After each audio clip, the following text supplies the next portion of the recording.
Live.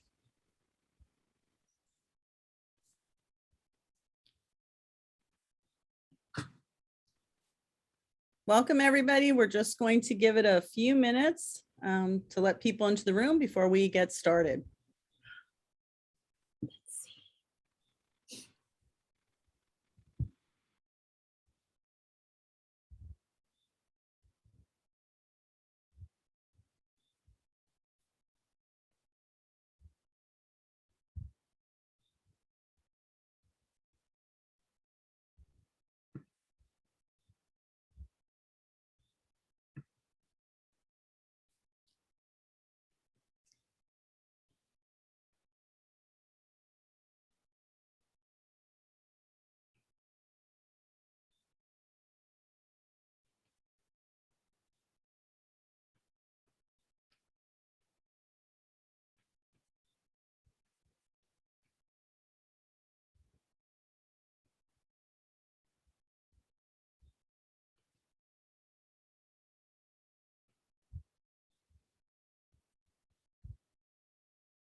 Again, welcome, everybody. We'll be starting in a couple minutes.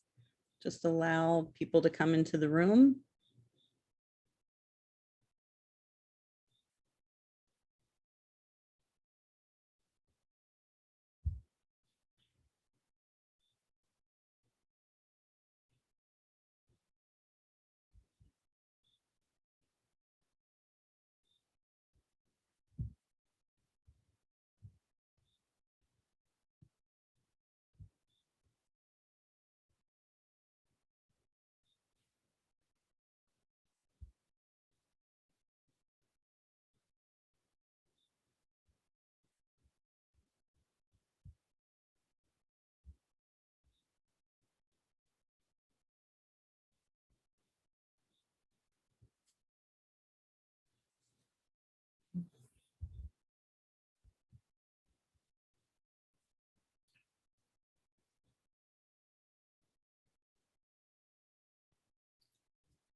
Okay, it's a couple minutes after 9, so we're going to get started here.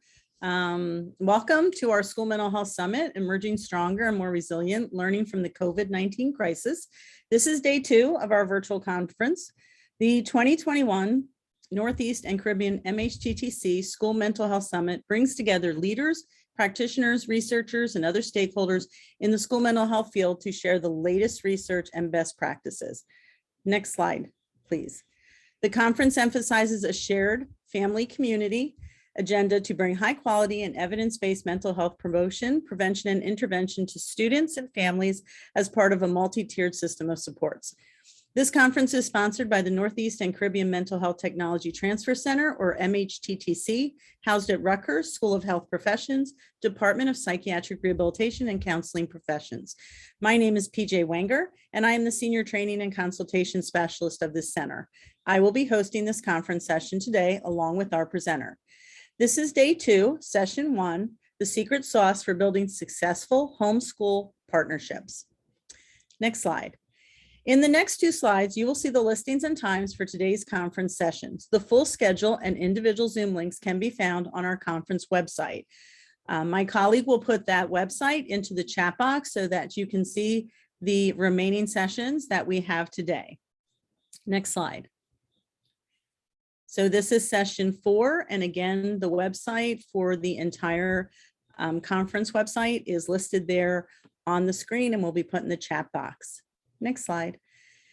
The MHTTC is funded by SAMHSA, the Substance Abuse and Mental Health Services Administration, to enhance the capacity of the behavioral health and other related workforces to deliver evidence-based and empirically supported practices to individuals with mental illnesses. We have also been awarded additional supplemental funding focused on enhancing student mental health in schools. Please visit the MHTTC network website for additional information. Again, that will be that link will be put in the chat box. Next slide, please. Funded by the Substance Abuse and Mental Health Services Administration, the MHTTC network includes 10 regional centers, a national American Indian and Alaskan Native Center, a national Hispanic and Latino center, and a network coordinating office. Our center is Region 2, serving New York, New Jersey, Puerto Rico, and the United States Virgin Islands. Next slide, please. Supplemental funding was awarded to provide training and technical assistance to teacher and school staff regarding student mental health. The objectives of these activities is to communicate the importance of mental health supports in schools, enhance the capacity to recognize and identify mental health concerns in students, and to educate staff on the best models of school-based mental health services and when to link to community-based services. Next slide, please. We have the capacity and expertise to provide national webinars, general trainings, professional development meetings, and intensive technical assistance and consultation services on school mental health topics that are listed on this slide. Next slide. If you're interested in staying up to date with the events and products the Northeast and Caribbean MHTTC is providing, please sign up to receive our email communications. You can sign up at the bit.ly link provided on the screen and will be shared in the chat box as well. Next slide, please. Following the webinar, you will be asked to complete a brief survey. We value this feedback and use it to improve our activities and inform future activities. The surveys are also important because our continued funding is linked to the completion of these surveys. These surveys and that linkage allows us to provide these webinars and conferences to you free of charge. So we thank you in advance for your feedback. Next slide, please. We also want to let you know that this webinar is being recorded and will be posted to our conference website along with the PowerPoint slides within a week of the conclusion of this conference. Next slide, please. The opinions expressed herein are the views of the speakers and do not reflect the official position of the Department of Health and Human Services or SAMHSA. No official support or endorsement of the Department of Health and Human Services and SAMHSA for the opinions described in this presentation is intended or should be inferred. Next slide, please. We encourage you to interact with our presenters during the webinar by using the chat feature. Please post any comments or questions you have in the chat, and I will collect your questions as we go and ask them of the presenter during the Q&A period of our presentation. During the webinar, our presenter may pose questions to you. Please use the chat feature to answer those questions and interact with our presenter. Next slide, please. The MHTTC uses affirming, respectful, and recovery-oriented language in all activities.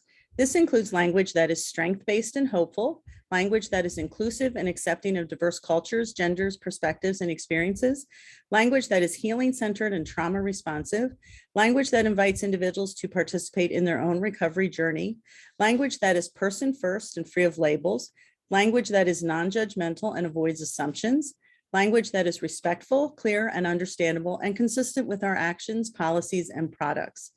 Now let's begin our webinar. Normally, I would introduce our speaker, Sherri Wilson. However, normally I would read her biography. However, she has requested that she introduce herself and tell you all about herself. So I am going to turn it over to Sherri, and she will tell you all about herself. Sherri? Thank you, PJ. I am Sherri Wilson, and today I want to talk with all of you about strengthening homeschool partnerships. And just so you know, I have a lot of experience in this field. I was actually the director of the Alabama Parent Information and Resource Center for about 15 years. And in my time in Alabama, I traveled all over the state working with schools that had large concentrations of low income and minority families, working with the families and with the schools to develop everybody's capacity to work in partnership with each other. That was a grant-funded position, and when the grant funding went away, I moved to DC, and I worked at National PTA for about 4 years, managing all of their family engagement programs and activities. And then I got recruited away by Scholastic, and I started with Scholastic about 6 years ago. I was full-time staff for the first 2 years building out their family and community engagement team, and since then have become a consultant for them, and I continue to work with schools and districts around the country to help them build their capacity to work with families. I was also a founding board member for the National Association for Family, School, and Community Engagement. And about 4 years ago, I joined them as staff. And now I work as the Director of Engagement and State Partnerships. I had 2 kids who thankfully grew up and moved out and are supporting themselves, which is all I ever really wanted. And I have the most beautiful car in the world, which I think you can see on the screen. So I'm really, really excited to be here with you and tell you what I know about family and community engagement. And today I want to focus on 3 things. I want to examine why family engagement is an important instructional strategy.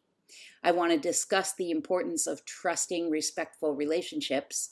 And I want to explore the strategies that help build the capacity of families to support learning. So as we go through this, if you have questions, please feel free to put those in the Q&A box, put your comments in the chat box. I would love to respond to any of those. If you have challenges that you already face related to working with families that we don't get a chance to cover today, you can pop those in the Q&A box too. And if we have time, I'll respond to those as well. So I want to start by thinking about why this matters, why family engagement is so important to the work that you do.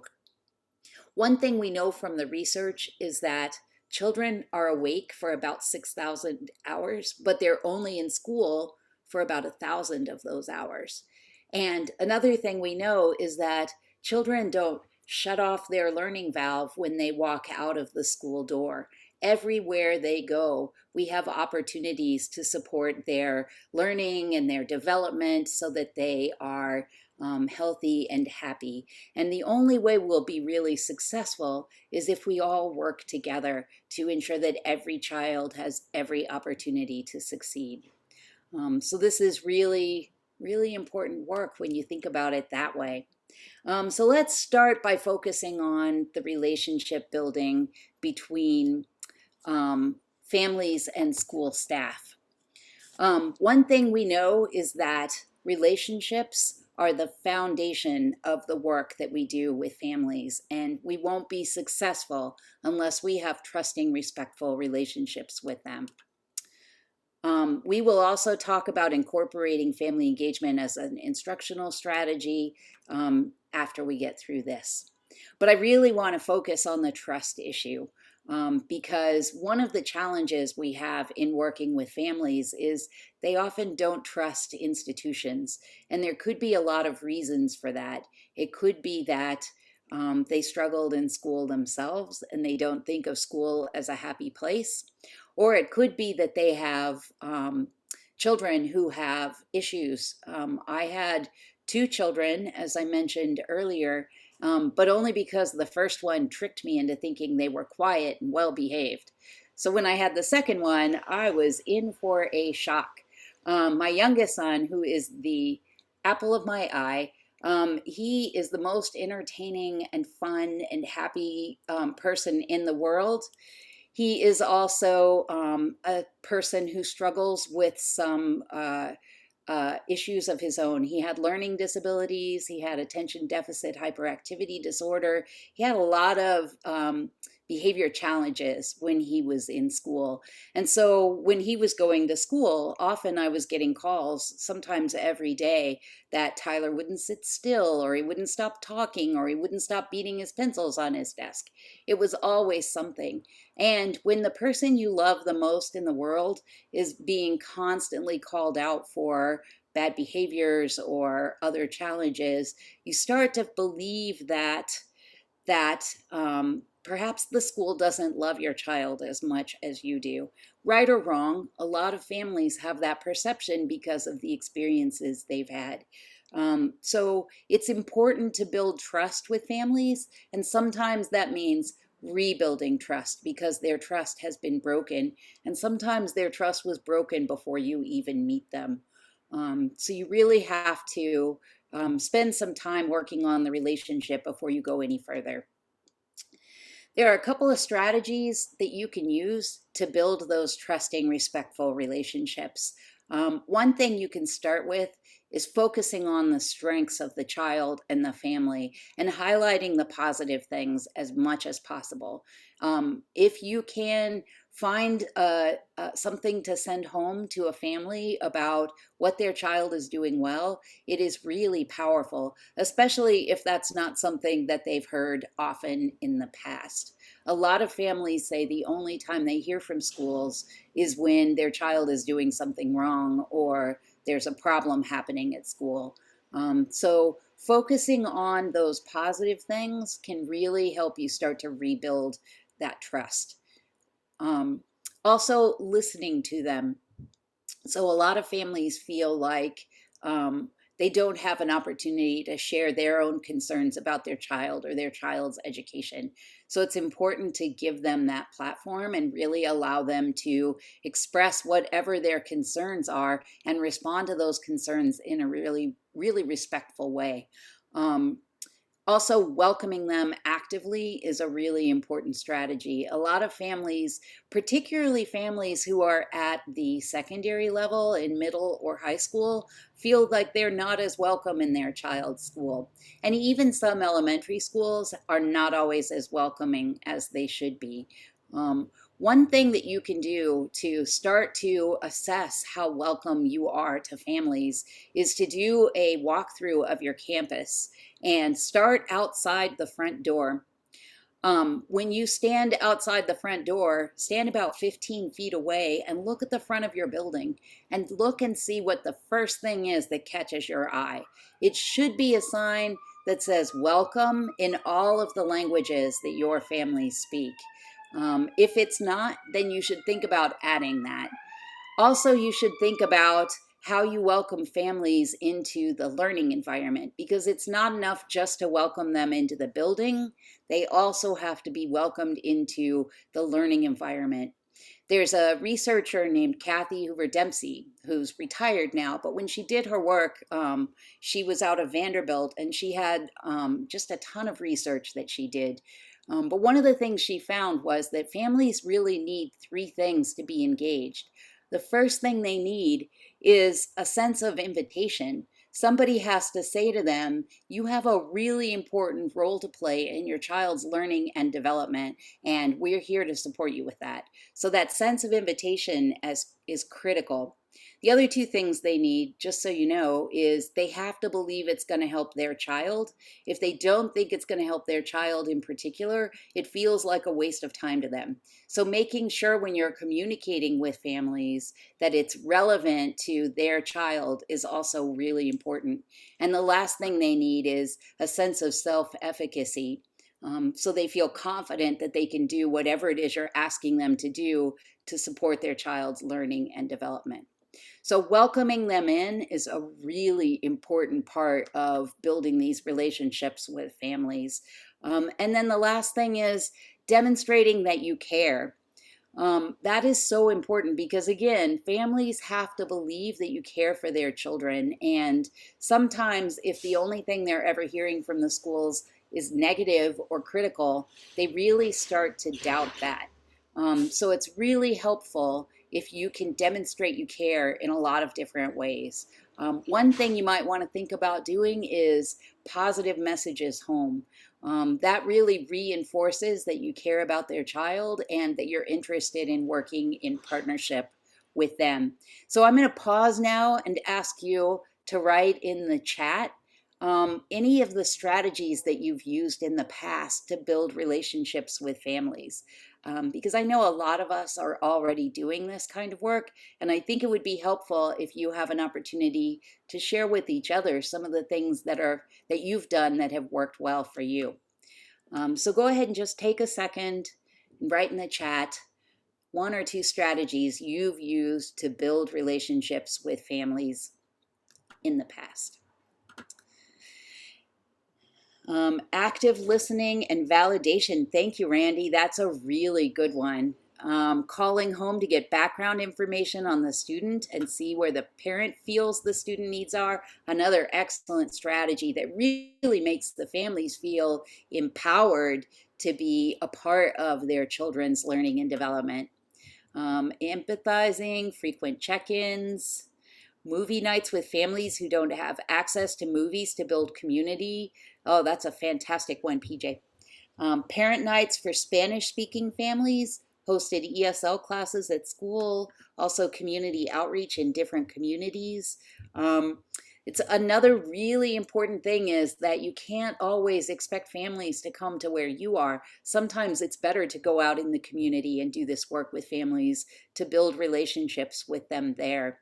There's a really, really fantastic program out of Sacramento called the Parent Teacher Home Visitation Project. If you guys haven't heard of it, I encourage you to look at some of the work that they've done. They've got some really good research, and their whole program is about teachers going to the family home and building relationships with families that it's all very powerful and very positive. Inviting families to sit in on one-on-one conversations. Excellent. These are all really, really good. And I'm so glad that you guys were able to share with each other. You might want to save this chat before you get off because there's some fantastic ideas in here. So we will carry on. And now we're going to look at incorporating family engagement as an essential instructional strategy. And that is a really, really important thing to do. We know that when homeschool partnerships are used as an instructional strategy, that schools have a tremendous impact. They tend to do much, much better. I try to encourage everyone that I work with to think of family engagement not as a goal.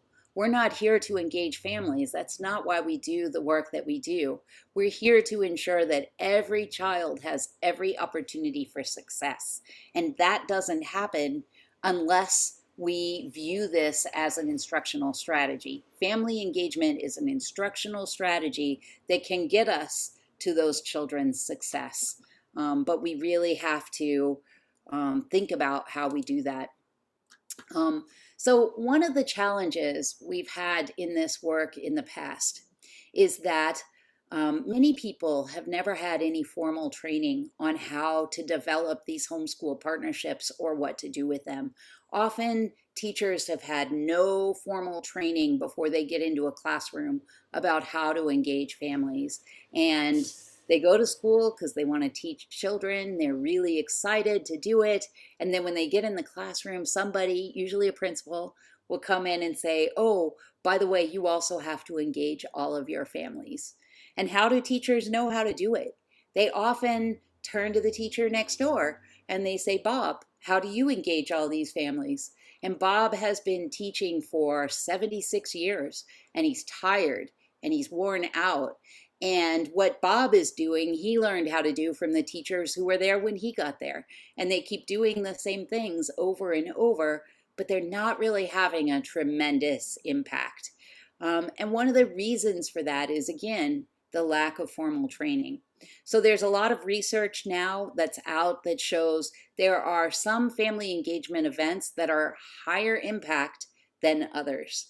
And unfortunately, most of the events that we've done in the past have fallen into that lower impact category.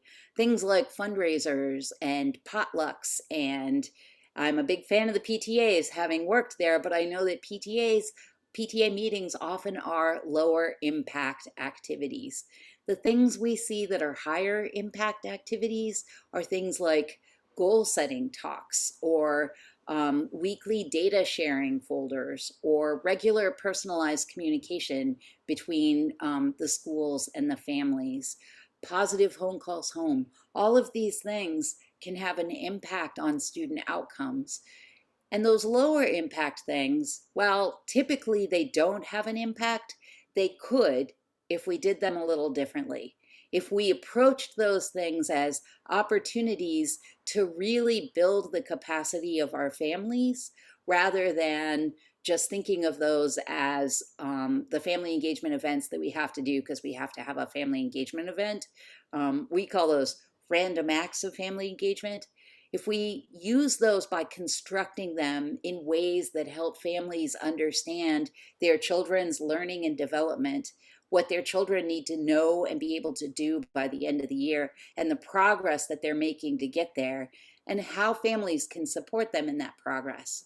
Then we could turn some of those lower impact activities into more higher impact activities. But if you do them the way that we always have, they just don't have that effect. Um, what we know from Kathy Hoover Dempsey's research is families need that sense of self-efficacy to be able to support what their kids are doing at home. And so every time you bring them in the building, you have an opportunity to develop that sense of self-efficacy. And that starts with really sharing with them what their kids need to know and be able to do, and the progress they're making to get there, and what families can do to help. So if you have a school and you have a particular learning goal that your students are struggling with, that's when you need to think about having that family engagement event or activity and bringing families in and then modeling for them the activity you want them to do at home, giving them an opportunity to practice it and giving them feedback on how they're doing. That builds that sense of self-efficacy, and then they're more likely to do those things at home. I have a colleague who loves to tell this story about how when his oldest son started kindergarten, he went to the kindergarten teacher and he said, "What can I do to ensure that Ben is going to be successful? Just tell me what to do. I'll do anything." And the teacher said, "Oh, that's easy. Just read with him every night. If you do that, he'll be fine." And my colleague said, "Well, I mean, you say that, but I'm not real sure what you mean. Do we sit together? Do we sit apart? Is he allowed to interrupt me? How does it work exactly?" And she got a book and she held it up and she said, "Well, here's how you do it. When you start, first do a picture walk through the book. Look at the pictures, talk about what the story might be telling. And then as you're reading, move your finger along the page so that he sees the way that text flows. And every once in a while, stop and ask him a question. Ask him what he thinks is going to happen next. If you do that, that's a predictive question. It's really good to get him to think about those things." And Ron said, "Wow, this is great. Is this what you tell all the families?" And she said, "No one's ever asked me before. I just tell my families, read with your kids."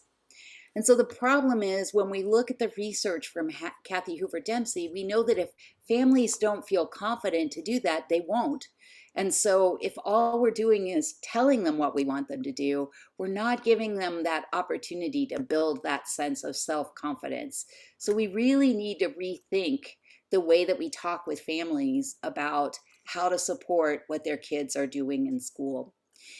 And it's very different at the secondary level than it is at the elementary level. Because at the secondary level, you may not want families helping with their children's homework and things like that. You certainly wouldn't have wanted me helping my children with their math or science, because I'm old enough that I wasn't required to take science in school.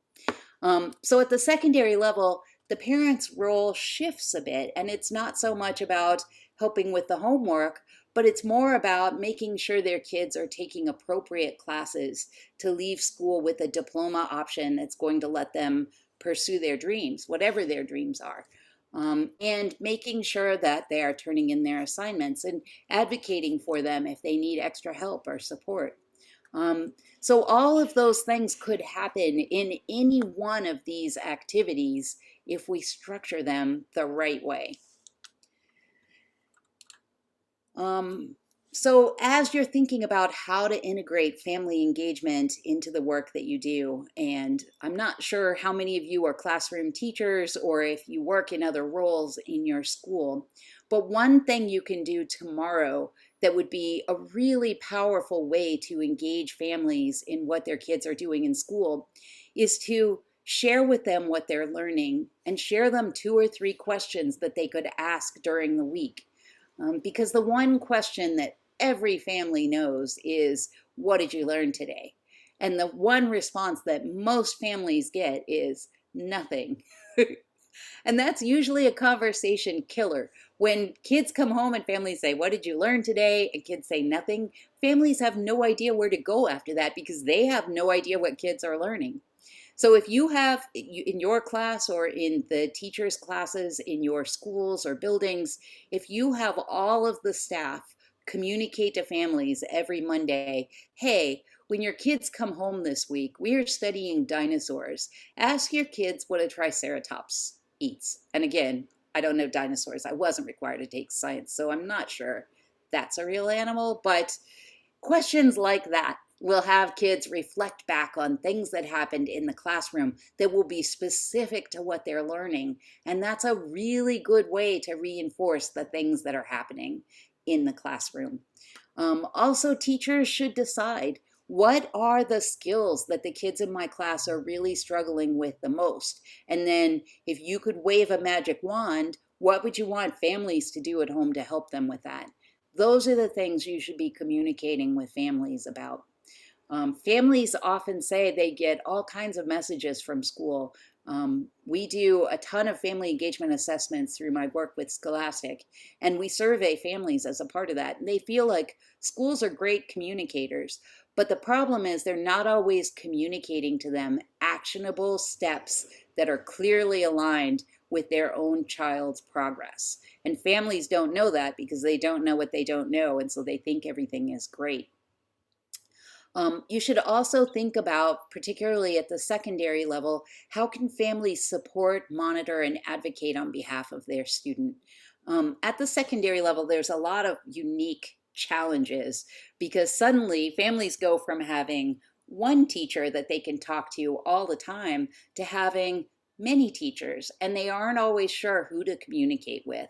One thing you could do to alleviate some of that confusion is to structure your communication channels so that each family is assigned to a particular teacher, whether you use a homeroom model or a case management model, but teachers can be the primary contact point for a group of families, and then they can communicate with other teachers and get back to families or even initiate meetings between all of the teachers together. I was doing some work in Oregon a couple of weeks ago, and I was working with a high school there that had this really great program set up where they call them nests. And they have all of the kids in a particular nest, and the teacher who's assigned to the nest stays with the same nest all the years the kids are in school. So they have that primary contact point for 4 years, hopefully. And families have the opportunity to build a relationship with that child's nest teacher. It's just a really, really good model. And then you should also think about how you can use all of your communication channels to reach out to your families. Unfortunately, there's not a silver bullet that works when you're trying to communicate to all of the families that you have in the children's classes. Some families prefer email, some prefer text, some prefer phone calls. And so thinking about how you can share this information with them about what they can do to support their children means you sometimes have to do it in multiple channels if you're going to reach all of your families.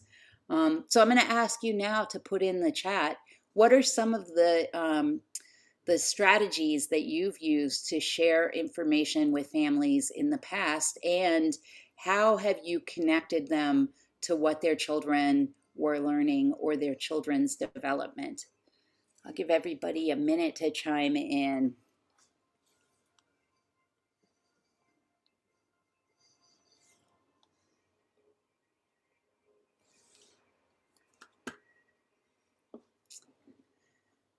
Have you guys had the opportunity to connect with families?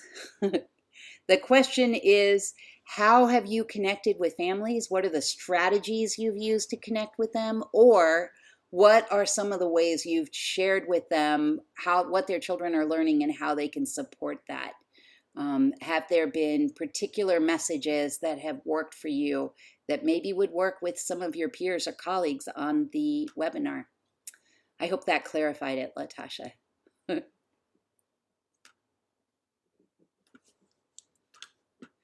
There's a really great video of Teacher of the Year from Florida in 2017, which was actually pre-pandemic.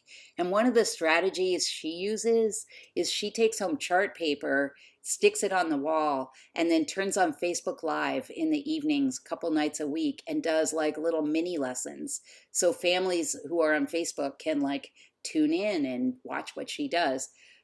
That's a really good example of a strategy that works with a lot of families.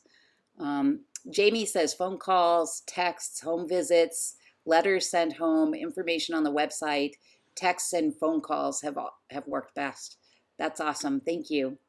Amanda said, I find it helpful to reach out to each individual family and gain some insight to how they prefer to communicate and get their information. Some prefer social media and some don't have the internet and prefer a newsletter. Yeah, Amanda, that's so true. Some families have greater access to technology than others, and it's really great that you're doing both. Jacobia, I hope I said that right. She said weekly parent communication from teachers, weekly parent newsletters from the principal, monthly newsletters, virtual parent meetings, phone calls, home visits. Excellent stuff. Liz Marie, I hope I said that right. Calling and texting both work for my families. They're open to feedback and strategies to use at home that work in our building. Some students have star charts where they earn rewards and we send pictures home or pictures of their work with the student holding it. Pictures are so powerful. I'm so happy to hear that you're using that strategy. There's another great video on the YouTube page for the Flamboyant Foundation where they interview a parent who talks about her relationship with her child's teacher. Her name is Miss Kaya, and Miss Kaya says she didn't have a great relationship with her child's teacher until one day the school did home visits. And then the teacher started following up with pictures of her daughter working in her classroom. And she said the pictures just changed everything for her. And then when the school had to call her to tell her there was a problem in the classroom, Miss Kaya said, this is the first time I didn't get defensive. And I really thought about, they want what's best for my child, and so do I, and we have to work together. So she says she tells them to put the child on the phone and tells the child, if your teacher tells you something, it's just like I'm telling you something. And they didn't have any more problems. It's a really powerful video. Madeline, I see that you asked where you can find it. If I will put it in the chat box when we get to a breaking point. But if you Google Flamboyant and APTT and Stanton Elementary, all of the videos should pop up. They're really, really powerful. Anna says regular telephone calls via cell with parents. Parents are invited to call me whenever they have questions or concerns. I love that, Anna. That's fantastic. Latasha says, I personally use the children to see what is the best way to communicate with their parents. And starting there, parents really love communication from teachers. They really, really do. Jamie says, as a parent, I love when the teacher or principal send pictures of what they're doing in class or post pictures on Twitter of special programs they're doing in school. Jamie, that is such a fantastic point. I've worked with so many educators that they really expect these things when it comes to their own children. And so it would make sense to do those for other people's children as well. And if we think about it that way, it's much easier to think about how we can work with families and kids in our classroom. You're just doing what you would want any other teacher to do for you. All right, this is good stuff. Let's move on to the final section. We're going to talk about strengthening educator and family capacity to partner around student learning. So building professional capacity for educators is a really important strategy and something that has not always been something we spent a lot of time on. When families are going to be asked to support what their kids are learning, we need to think of those families as adult learners. And so approach that with adult learning strategies and best practices as we think about how to coach them to support what their children are learning. Also incorporating homeschool partnership strategies during PLC meetings. That's a great opportunity to talk with your peers about how they're engaging with families and start to think about how can we do this in a way that's going to be supporting all of the work that students are doing. Showcasing and highlighting exemplars of model practice among staff is a really great way to sort of create a ripple effect. And when we see things that are going well, we can emulate that and start to implement those practices in classrooms throughout the building. It's kind of frustrating for families if they're in a school and they get a teacher who's doing all of these really good practice things, and then the next year they get a teacher who doesn't know about them, and they're not sending home half the communication the first teacher did. Families get frustrated. And so thinking about family engagement in your building in more of a systemic way is a great way to approach this. And take advantage of free webinars and courses on elevating family engagement practices. The NEA has some micro-credentials now around family engagement that are free for NEA members, and they're really, really, really good. NAFSCI, my organization, is doing a lot of work on pre-service, and right now I'm actually building an online virtual academy on how we communicate about family engagement that will be available probably sometime this fall. NAFSCI also offers a lot of webinars on the topic, so if you get a chance, check out our website on that. And coaching teachers on quality interactions rather than just ensuring compliance is really important too. All of these things are really good strategies. Here's a few more. Positive phone calls home at the beginning of the year before kids have any problems goes a long way towards having successful communication with them when problems do arise, and making sure that anytime you bring families into the building or have any type of virtual meetings with them, you're connecting it to what kids are learning and what families could do to support that. Teachers should decide what they want families to do at home, and then that should be what they focus on as they're communicating with families. Also sharing those questions that I mentioned about what children are learning and what families can ask that are specific to the things that are happening in the classroom is a really powerful strategy you could implement tomorrow. Also, if you create vignettes and videos and tip sheets, you could build almost like a little resource library of those things. So you won't have to create them over and over year after year. But when you see a child struggling with a skill and you've already created a tip sheet or a video about that skill, you can shoot that home to the family every year. And most importantly is using data like a flashlight. One of the challenges that we've had in doing this work is that families often have no idea how well their children are doing in school. There was a study from Learning Heroes a couple of years ago, right before the pandemic. They asked families all over the country, do you think your child is learning or is performing at or above grade level? And 90% of all families said yes. When we actually look at national testing data, it's only 40%, and it's 20% for some subgroups when you disaggregate that data. So that's a huge problem for us, because remember what I said about Kathy Hoover Dempsey's research. She said families need to feel that what they're going to do is going to help their child. But if they feel like their child is doing just fine and they work multiple low-wage jobs, and taking time off of those jobs to go to a school event means they're going to be making a smaller paycheck this week, it's not really a priority for them. We have to do a better job of helping families understand exactly what their children need to know and be able to do, and the progress that they're making to get there. And unfortunately, often families just assume that if their child is making passing grades, they're performing at grade level and mastering the standards. And those are not always the same things. One of the schools I've worked with for a couple of years is in Leavenworth, Kansas, and they do a great job of sharing data with their families. They have these data walls, And there's one for reading and literacy, and there's one for math.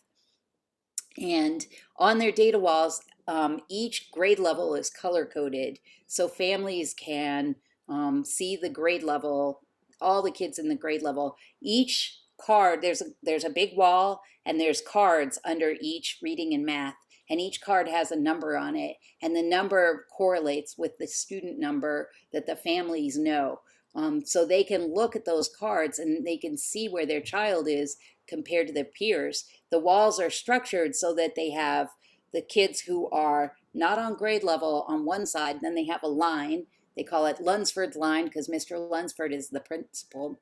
And on the other side is proficiency. And they communicate to the families at the beginning of the school year, our mission is to get every child across Lunsford's line. And you guys can help us do that. It's a really important message and a really powerful way to share data with families. So we already have some structures that exist that can maximize those family engagement best practices. There's lesson planning. As teachers are doing their lesson planning, they can be thinking about how they're going to communicate this information to families. There are often PLC meetings, and those are opportunities to carve out some time maybe to make phone calls home or to share strategies with each other. There are opportunities that teachers have for instructional coaching, so people can be helping them as they're thinking about how they're going to communicate and what they're going to communicate to families. We have written and verbal communications. There's a lot of newsletters and emails and websites that go out to families all the time, and we can leverage those to include information that they need to help support what their children are learning. Homework it's another great opportunity to really help families by helping them understand what's happening in the classroom. So thinking about how we can engage families through that homework process is really important. And then existing events. A lot of schools I work with have existing events that have become sort of a cultural component of the school building. Everybody in the school community looks forward to them, and they may not have any links to learning right now, but thinking about how we can use those things that people in the school community already love, that already exist, and then tapping into that to add that learning component is really powerful. So let's turn back to the chat. If you guys would just put in there, what are some of the existing structures that you use to engage families in their children's learning and development?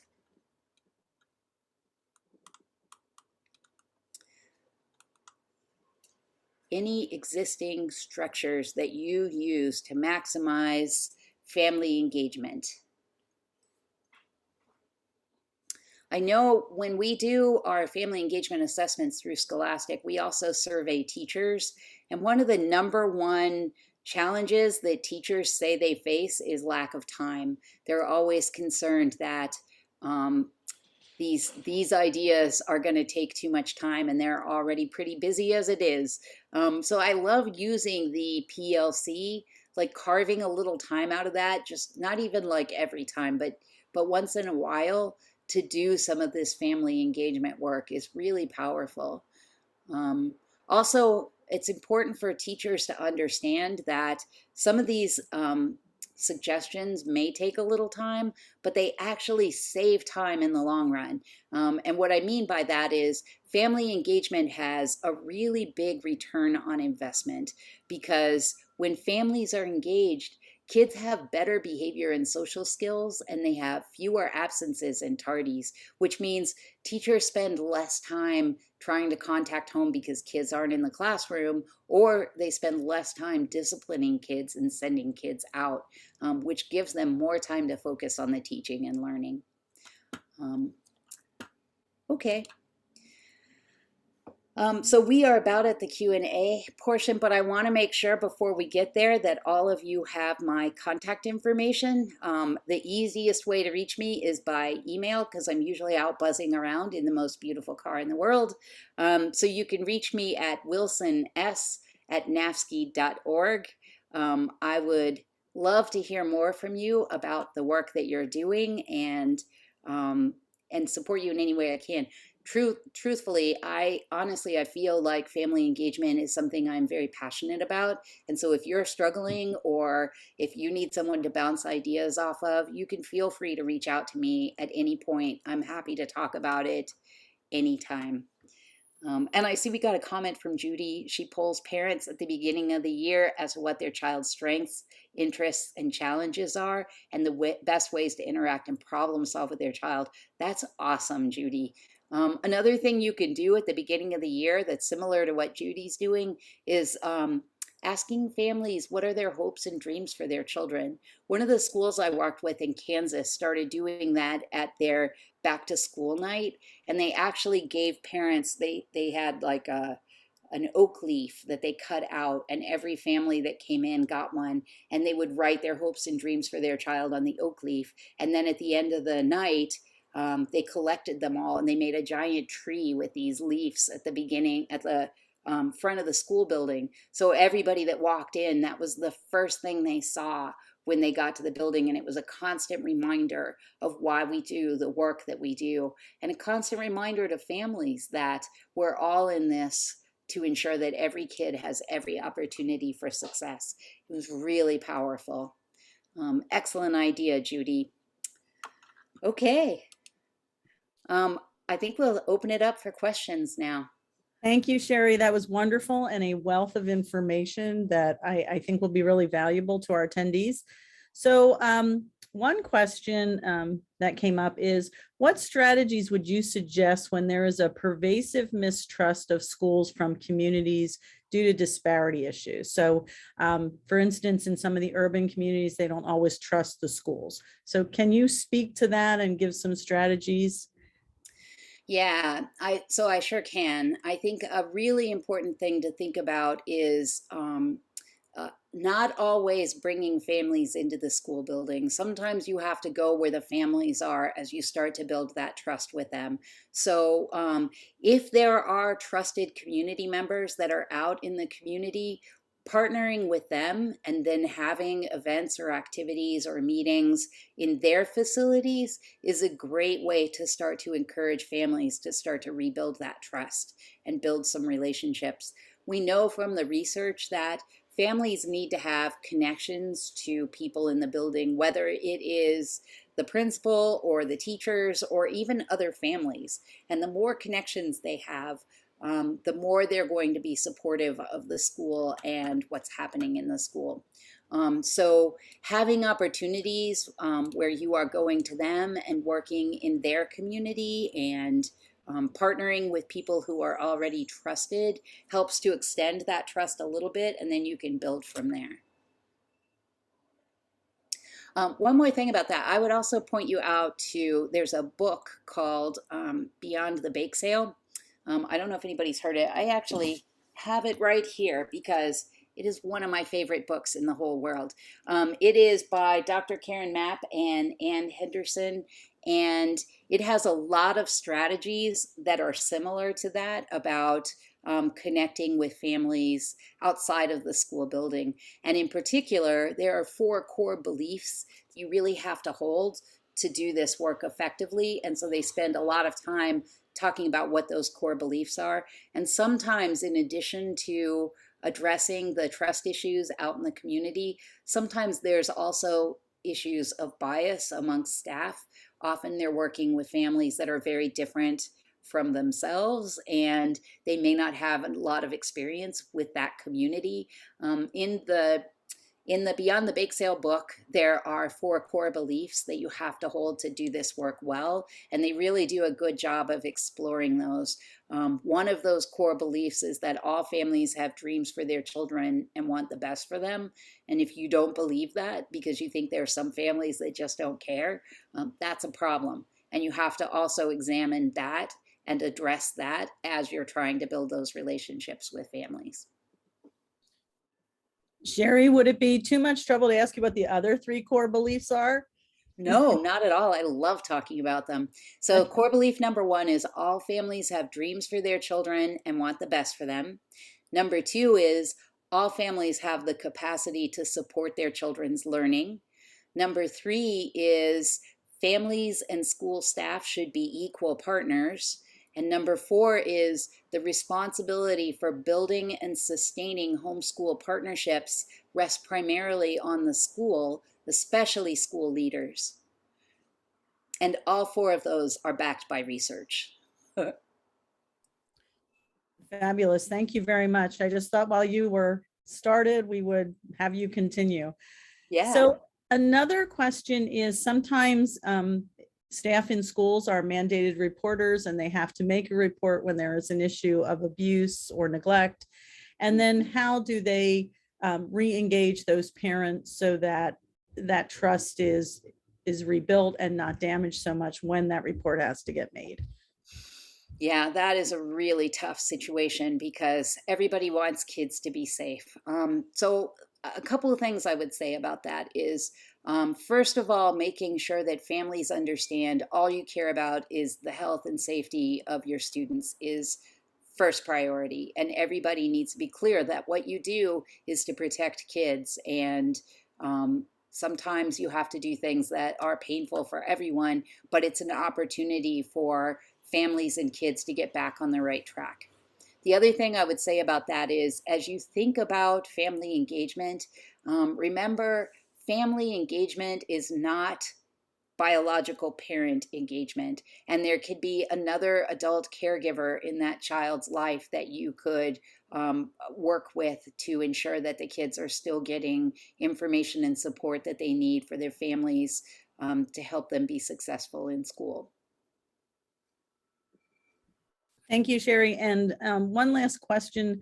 Can you speak at all to how to engage families that are displaced, such as families who are displaced because of a disaster or families who are displaced because of an immigration concern? Can you speak to those engagements for those families particularly? Yeah, that's also a big challenge, especially right now. We have a lot of families that are really suffering. If it's not the hurricane, it's the fires out west. And I mean, there's a lot of natural disasters that are happening around us. And we have new immigrant families who are coming in all the time who also struggle with institutions because they may or may not be comfortable working with institutions because of fear of deportation or whatever. And those are all legitimate fears. I think the more you can partner with people who are also working with those families, the better off you'll be. That's sort of extending your own reach. And often they have built trusting, respectful relationships with families that you can tag along with. So communicating with other providers in your community and finding out, where those families are is a really important first step. And also asking families when you do connect with them what they need and then helping them access those resources. If you have social workers in your school, connecting them to the families and making sure your social workers are very aware of all of the resources in the community so they can help connect families to other resources is really important.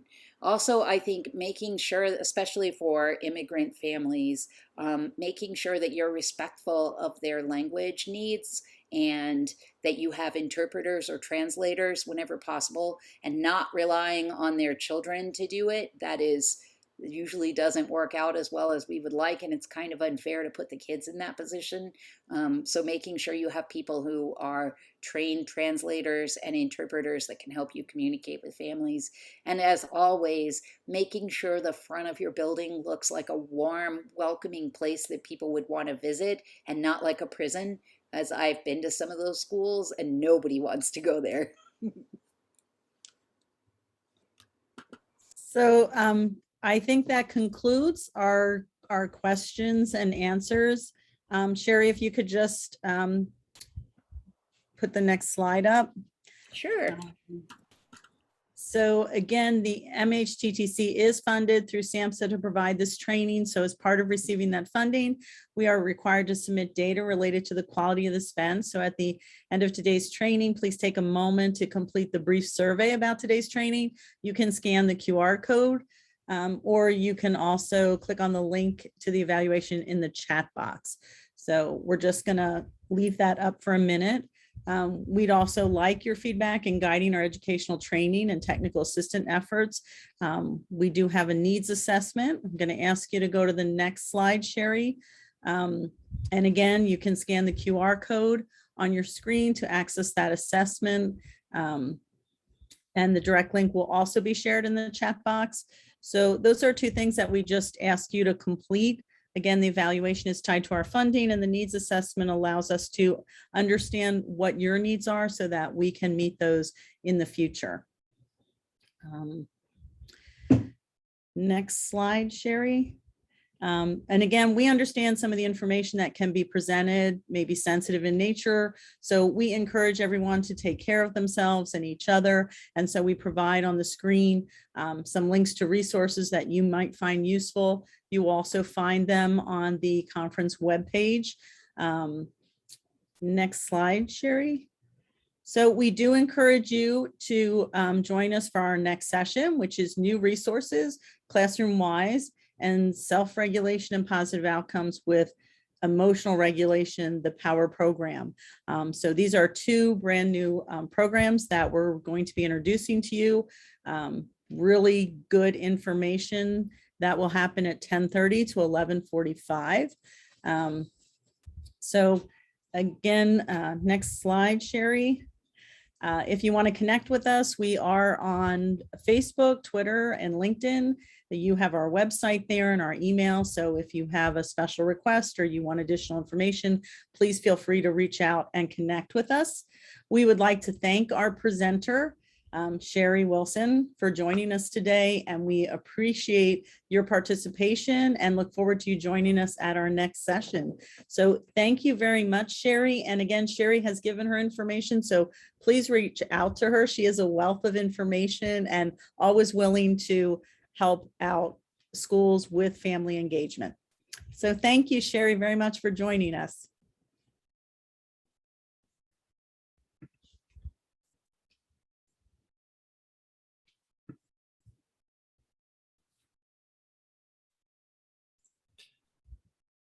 PJ, there's a request to go back to the QR codes.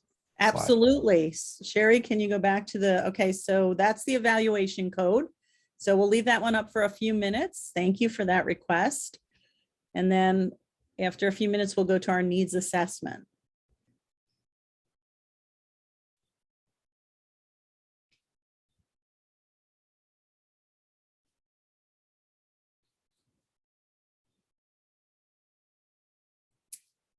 And there's our needs assessment QR code. And again, both of those links are in the chat box for your responses.